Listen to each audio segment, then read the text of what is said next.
ground zero in the fight against Sharia. It's February 4th, 2026, and these are your headlines. A congressional coalition led by Texas Republicans is launching a new national campaign against Sharia law, warning that the ideology poses what they call a direct threat to the United States and naming Texas as the front line.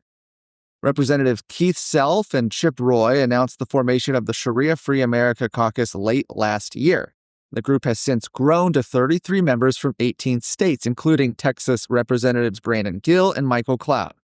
At a press conference this week, lawmakers argue that Sharia is fundamentally incompatible with the U.S. Constitution and Western civilization.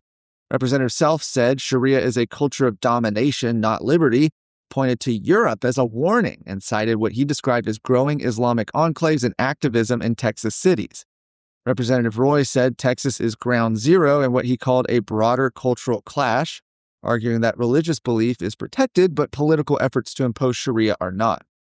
Members of the caucus said Sharia undermines free speech, equal rights, and the rule of law, and vowed to push legislation blocking its influence in U.S. immigration, courts, and public policy.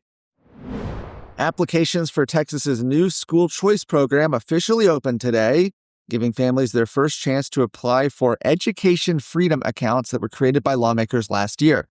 That program was passed after Governor Abbott made school choice his top legislative priority. And so beginning with the upcoming school year, eligible students will be able to use public funds for private school tuition, homeschooling expenses, and other approved education services. Under the program, students attending participating private schools may receive more than $10,000 per year. Students with disabilities could qualify for up to $30,000 annually based on their individualized education plans. Homeschool students and other participants may be eligible for $2,000 a year. Lawmakers seeded the program with $1 billion in funding for the first school year.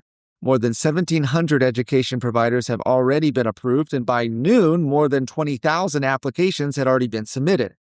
The rollout follows final administrative rules adopted by the Comptroller's Office, along with a recent legal opinion from Attorney General Ken Paxton that affirmed the Comptroller has exclusive authority to determine clear eligibility standards. Applications will remain open through March 17th. Are you worried about your kid's future? You should be. I'm Charles Blaine with Texas Tomorrow. This is a show where we're going to talk about the issues and the people that are pushing the policies that concern your family, your home, and your kids. Catch Texas Tomorrow every Thursday.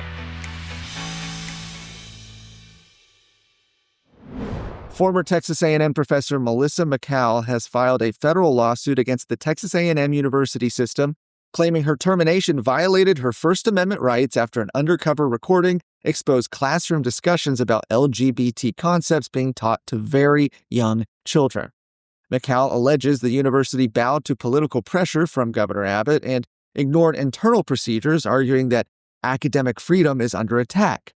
The lawsuit names members of the Board of Regents, Chancellor Glenn Hagar, and senior system officials. The controversy stems from a children's literature course in July of last year when McCall discussed concepts like gender identity and sex assigned at birth, including how those ideas could be introduced to children as young as 3. Video of the lecture showed McCall using the gender unicorn framework. Required course materials included readings promoting transgender and non-binary themes in children's literature.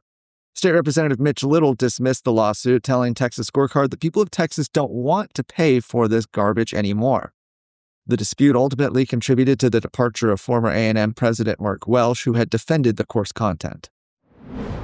For more of today's stories, go to TexasScorecard.com.